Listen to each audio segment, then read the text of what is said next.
pessoal, eu sou Ícaro Silva, né, e eu estou fazendo leituras e comentários acerca do livro do Espírito das Leis do político e filósofo Montesquieu, certo? Então aqui a gente está lendo que é o livro 7, né, que se trata das leis suntuárias, condição da mulher e tudo mais, né, e aqui é o último vídeo, né, desse episódio. E aqui vou citar os dois últimos capítulos, certo? Que se trata dos recursos e vantagens nupciais, né? E da administração das mulheres nos governos, certo? Pois bem, Montesquieu vai iniciar dizendo o seguinte: na monarquia, os recursos devem ser consideráveis para que os maridos, né, possam manter a sua condição e o luxo estabelecido, né? Nas repúblicas devem ser medíocres, pois não se deve reinar o luxo, né? Então, no Estado despótico, devem ser nulos, considerando que as mulheres são escravas, né? Então, aqui a gente já dá para perceber um pouco a distinção, né, dos recursos e vantagens nupciais, seja de um casamento. Então, na monarquia, o luxo ele deve ser considerável para permitir o gozo, né? Ou seja, desfrutar muito do momento, né? Então, nas repúblicas deve ser medíocre, né? Porque, ou seja, deve ser muito simples, né? Porque aqui o luxo não deve reinar, porque o luxo, ele fala medíocre porque na democracia para ele existe uma certa mediocridade, certo? Não deve reinar o luxo, né, para que não afete a desigualdade, né? Pois bem, já no Estado despótico, as mulheres são consideradas como escravas, né? Porque quem manda é o capricho de um príncipe, né? Ou seja, tenta imaginar alguém que quer como quer, né? Alguém sei lá, olha para o próprio umbigo sem ver o outro, entende? Tenta imaginar alguém assim, né? Que quer tudo nas mãos. Então, o Estado despótico é mais ou menos isso, que não há lei estabelecida, né? Então, Montesquieu vai falar aqui sobre a comunidade dos bens, certo? Essa comunidade dos bens tem uma relação com as leis francesas, né? Entre o marido e a mulher. Então, essa comunidade dos bens na monarquia é conveniente, né? Pois as mulheres se interessam, né, pelos trabalhos domésticos, né? Comunidade dos bens, a gente pode pensar sobre os bens de um casamento, não só o bem material, certo? Então, a comunidade de bens na República, ela é menos vista, né? Em que as mulheres têm mais virtude, né? Então, quando se há uma certa virtude, né? Então você não visa o luxo, né, de uma forma desigual, né? O luxo é sempre voltado para uma igualdade, né, por conta da virtude na República. Então, e a comunidade dos bens, né, no Estado despótico, né, seria absurdo, né, se as mulheres já são propriedades do Senhor, né? Pois bem, na República em que é menos visto, em que existe a virtude, que é o princípio desse tipo de governo, né? Então, você só vai buscar aquilo que é necessário para a sua sobrevivência, a sua convivência, né?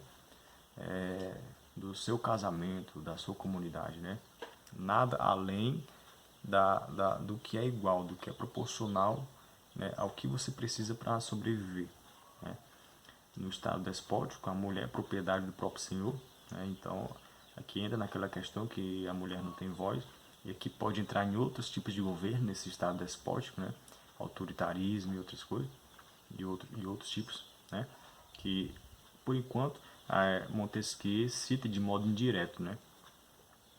Então, como as mulheres, por sua condição, são bastante propensas ao matrimônio, né, são inúteis ao ganho sobre os bens do marido que a lei lhes proporciona, né?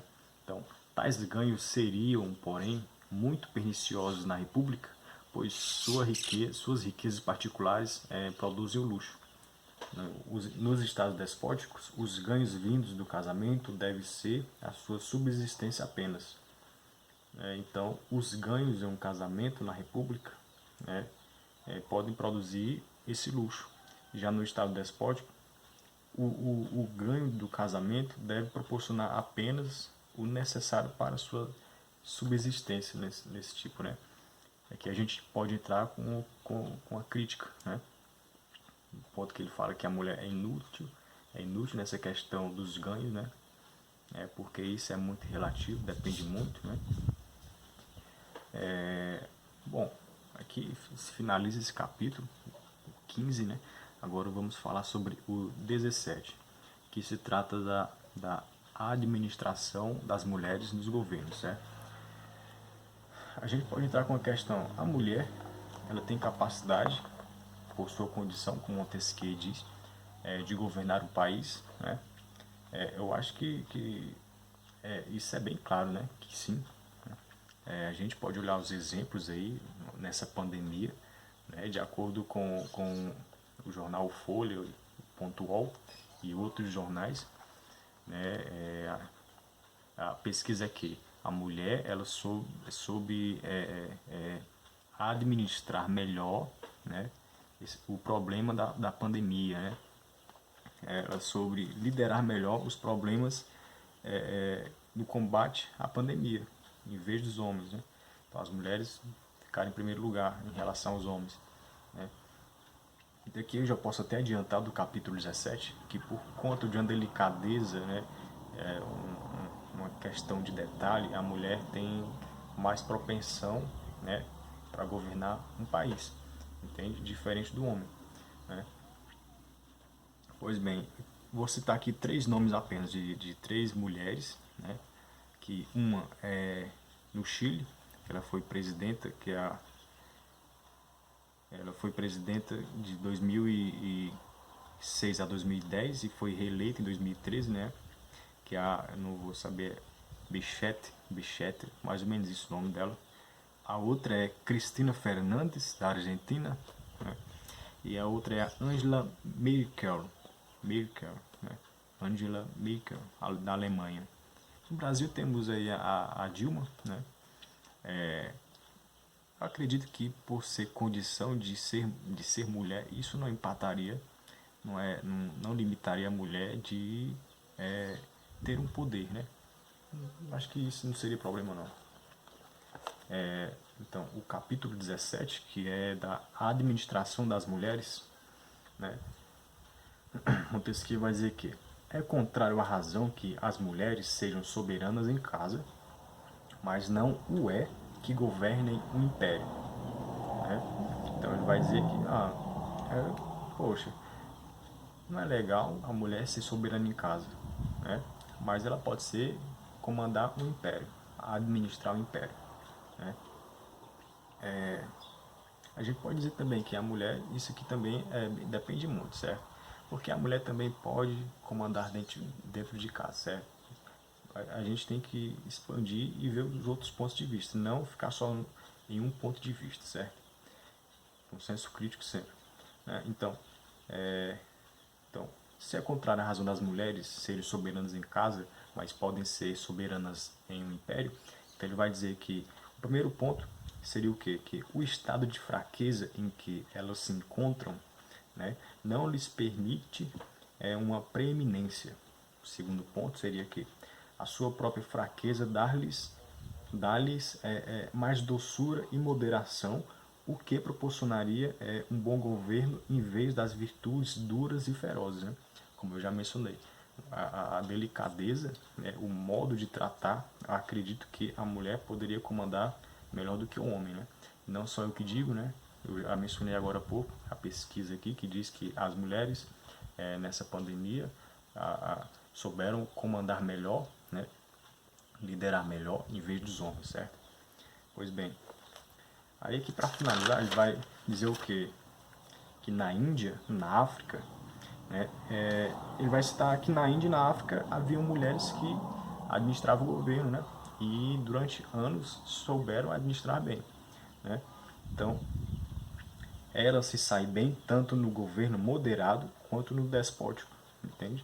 Então, se você colocar uma mulher como presidenta numa democracia, se a mulher souber, se a mulher entender bem, né, da política e tudo mais, né, tudo relacionado à política, ela vai estar bem, vai administrar muito bem.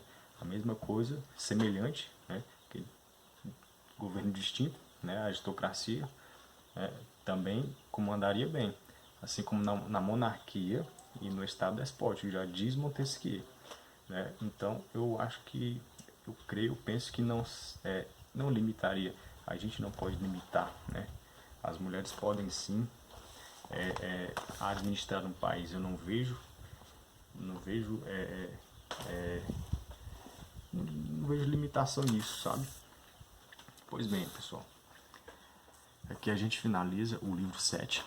Né? O livro 8 é um tema muito bom, né? Que o livro 8 é para finalizar essa primeira etapa, que se trata da corrupção. Então o livro 8 vai fazer a gente pensar muito sobre o nosso país, né?